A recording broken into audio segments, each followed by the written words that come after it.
بسم اللہ الرحمن الرحیم۔ شروع اللہ کے نام سے جو بڑا مہربان اور نہایت رحم کرنے والا ہے۔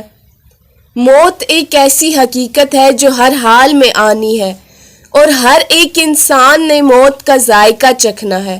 اور ہر ایک انسان کے لیے موت کا ایک وقت مقرر ہے۔ وہ وقت پورا ہوتے ہی ایک انسان نے اس دنیا کو چھوڑ کر اپنی آخرت کی منزل کی طرف لوٹ جانا ہے، لیکن اس کے باوجود کچھ لوگ ایسے ہوتے ہیں جو موت کی تمنا کرتے ہیں، یا پھر وہ اپنی زندگی سے تنگ آ کر جلدی مرنے کی کوشش کرتے ہیں اور دعائیں کرتے ہیں۔ ایسے لوگوں کے بارے میں ہمارے پیارے نبی حضرت محمد صلی اللہ علیہ وسلم نے کیا ارشاد فرمایا، اور کیا کسی انسان کو موت کی تمنا کرنی چاہیے؟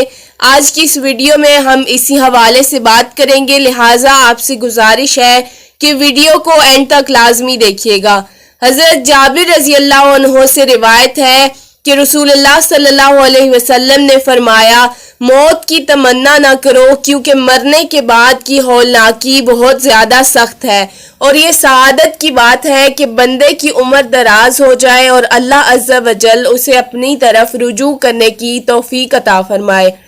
اس حدیث پاک سے پتہ چلتا ہے کہ انسان اپنی زندگی کے اندر چاہے کتنی ہی تکلیفوں میں مبتلا کیوں نہ ہو، اور چاہے اس کی زندگی میں کتنے ہی زیادہ غم کیوں نہ ہو، ان سب کے باوجود انسان کو موت کی تمنا نہیں کرنی چاہیے، کیونکہ ہو سکتا ہے کہ انسان اپنی زندگی گناہوں میں گزار رہا ہو اور پھر کسی دن اللہ تبارک و تعالیٰ کی رحمت اس پر مہربان ہو جائے تو اس کو توبہ کی توفیق عطا فرما دے اور اس کا خاتمہ بالخیر ہو جائے۔ اور اس حدیث پاک سے یہ بھی پتہ چلتا ہے کہ انسان کی زندگی میں آنے والے دکھ، درد اور تکالیف موت کے بعد آنے والے دکھ، درد اور تکالیف سے زیادہ نہیں ہیں۔ اللہ کریم سے دعا ہے کہ ہم سب کو گناہوں سے بچنے کی توفیق عطا فرمائے اور توبہ کرنے کی توفیق عطا فرمائے۔ آمین ثم آمین۔